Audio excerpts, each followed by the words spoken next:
Vamos para a nossa conexão internacional? Vamos sim, com um clique.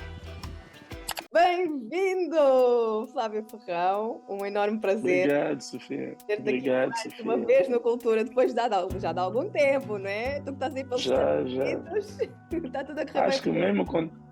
graças a Deus, mesmo contando com o tempo que eu estou, já estou fora do Cultura há uns 5, 4 anos. Uau! Yeah. Então foi agora um bom momento, sem dúvida. Agora que estamos aqui numa semana louca da história que marcou o Sul e não se ouve falar de outra coisa, não é? Tu que és o homem que está por trás dessa história, trazendo e resgatando histórias vindouras, conta-nos tudo em relação a como é que surgiu essa ideia, que história é que tu estás de facto a querer retratar. Olha, a história que marcou o Sul, para lhe ser honesto e sincero a todos, foi uma história escrita há mais de 20 anos. Há 20 anos atrás. Portanto, há 20 anos, quando trouxeste esta peça, foi com Henrique Artes. Henrique Artes, é tudo. Os meus lançamentos são sempre com Henrique Artes. Nos últimos anos é que eu trabalhei com Bena e depois, quando comecei a trabalhar com as produtoras, comecei a fazer outras testes com as produtoras. Mas acredito que todas as peças de 20 anos atrás vai ser Henrique Artes, sem sombra de dúvida. Uau. Foi nos primórdios, vamos assim dizer, dos meus passos no teatro, da minha experiência de escrever. Como tenho familiares no Lubango, principalmente foi um dos motivos que me levou ao Lubango. Eu tinha escrito uma história, mas eu precisava, como todas as histórias, às vezes enquadrá-la num espaço, num tempo, não é? E foi aí que eu fui ao Lubango e, com a ajuda da minha prima Gisela Borges, que também é jornalista por acaso, ela ajudou-me a fazer esse resgate da cultura nhaneca. Como é que foi esse colher de informação? Não. Aquilo foi mesmo a partir da televisão, que eles têm muita informação, que a minha prima conseguiu ajudar-me. Mas em tudo, Sofia, nomes, crenças, tudo. Por exemplo, eu já tinha os nomes na minha cabeça e eu dizia, isso na linguagem popular nhaneca, o que isso quer dizer? Onoléu é o nome de uma filha. Esse é o Malo, é o nome de outra filha. Então, fui só traduzindo o que eu já tinha naquilo que eram os nomes que eu queria.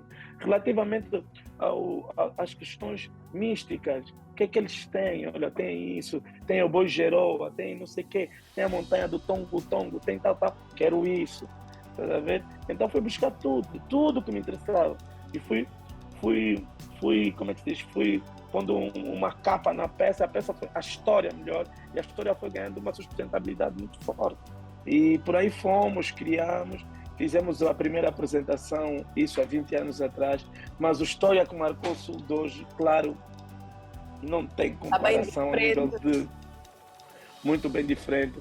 Com a Bucos conseguimos transformar a nível técnico, a nível de cenografia, enfim, até a ensinação mudou muito, porque hoje a nossa cabeça também está diferente, os recursos que temos à disposição são outros, a nível de iluminação também temos uma riqueza muito grande. A nível de atores, continua com a mesma elegância, porque os atores que representaram lá atrás e os de agora estão a fazê-lo muito bem. Um ou outro é que teve que conseguem criar assim, um bom despique, no bom sentido, mas todos eles estão bem entregues ao espetáculo. Dizer que é uma estreia, em outras palavras, é uma estreia de uma peça que foi estreada há 20 anos atrás. Quem viu há 20 anos talvez vai reconhecer por causa dos testes, mas a nível de cenografia, a nível de técnica e de outros elementos de espetáculo está completamente diferente. As pessoas vão saber mais sobre a cultura nhaneca, mas é de salientar que é uma mistura de ficção e de realidade. A obra em si tem alguns aspectos de ficção, e a cultura nhaneca entra só para dar aquele show, aquele charme, e falar da cultura para nos conhecermos. Há muita coisa que passa aos nossos olhos que há 400 anos atrás já se fazia. Então, que elementos, por exemplo, alguns que tu retrates da cultura nhaneca umbi aqui nesta peça? Olha, nós falamos do Efico, não é? Que é aquela passagem da mulher de criança para o estado de criança, sim, para o estado da puberdade. Falamos de muita coisa, agora quero tentar puxar. Falamos no que tange às tradições, né? Dos espíritos, dos bons, dos maus, não é?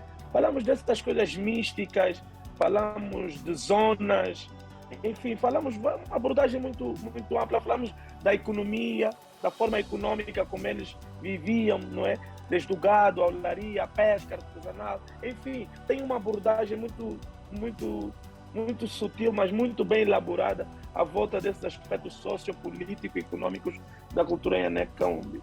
Alguma coisa no texto é que pode ser apto à atualidade para facilitar alguma compreensão, porque o trabalho, pelo menos para os atores, foi tão profundo, porque nós levamos-los a falar aproximadamente como falam os populares daquela zona, a tentarem falar português nesse caso, não é? E há textos que não se adaptavam, os tivemos que mudar, tivemos que facilitar, mais ou menos nesse prisma. Mas por aí, 400 anos atrás, sim, é mais ou menos essa viagem que vamos fazer. Apostaram também bastante na parte da dança, não é? É outra coisa que não teve no primeiro espetáculo. São daquelas coisas quando tu depois começas a abrir a tua cabeça, no sentido figurado, né? Quando a senhora racha a minha cabeça. Quando começas a abrir a tua cabeça, tu começas a ver que há elementos que dariam uma outra riqueza. E, de facto, a dança no espetáculo, sem sombra de dúvida, deu um up ao espetáculo muito grande, muito grande. No texto tem algumas pequenas homenagens que eu faço ao Agostinho Neto, o saudoso Agostinho Neto, nosso ex-primeiro presidente. Estamos também no ano do centenário, sim. Sim, mas vê que essa homenagem eu já fiz há 20 anos atrás, não é de agora. E fiz também numa das passagens, que são 2 textos do Malo, um do Agostinho Neto e outro de Fernando Pessoa, que é um texto que eu amei, e naquela altura eu disse que tinha que meter esse texto em algum espetáculo, que calhou ser na história que passou. Que história é que temos aqui? A história de amor, a história de quê? Não, não posso também dar já todo. Não, um spoiler toda a corda. Que é para do dia 6, está lá toda a gente. Aquilo é uma história de amor, mas num sentido de família, não é? É uma história de amor familiar que sofre uma ruptura agressiva. Mas é uma história de amor de família, só que pode ser bem sucedido ou não, quando as pessoas se juntam para o bem ou quando as pessoas acham que cada um deve ir para o seu lado. Então, é uma história de amor, sim, mas familiar, onde o pai acha que a posição dele deve ser uma, mas também, hoje, nos dias de hoje, a peça acaba por ter um gancho muito importante com os dias que nós vemos hoje, que é a luta pela emancipação da mulher, o valor da mulher na sociedade. Quer dizer que há 400 anos atrás, um senhor de nome Rei Jinene pensou em pôr a filha como sua sucessora. E isso para os homens do conselho, os sobas e por aí além, os outros súbitos e o próprio filho homem, que era o único homem dos filhos, que o resto era tudo menina, não aceita. Ninguém à volta do rei aceita. Por quê? Porque a mulher não podia, a mulher não é inteligente, a mulher não é capaz. Enfim, tem essa componente que se adapta hoje. Muito bem. Então, pronto, aqui temos uma peça para todo mundo ver, encher aí o CCB. Dia 6 de novembro, no CCB, às 19 horas. Não percam a estreia da minha história que marcou o Sul, que a Buco Produções fez deu-me o grande privilégio de voltar a representá-la. Não é? Desde já agradecer também aqui a tua xará, a minha filhota, Sofia Buco, não é, por esse momento, porque eu realizado um sonho, voltar a ver esse espetáculo com as condições que nós estamos a montar, e naturalmente o teatro e as condições que o teatro nos dá não seriam capazes de ter ali uma lioa, no bom sentido, como a Sofia, para nos pôr a peça conforme manda a regra e o figurino do espetáculo. Gratidão por mais uma vez trazeres bom teatro aqui à nossa mesma partida aí dos Estados Unidos, não é?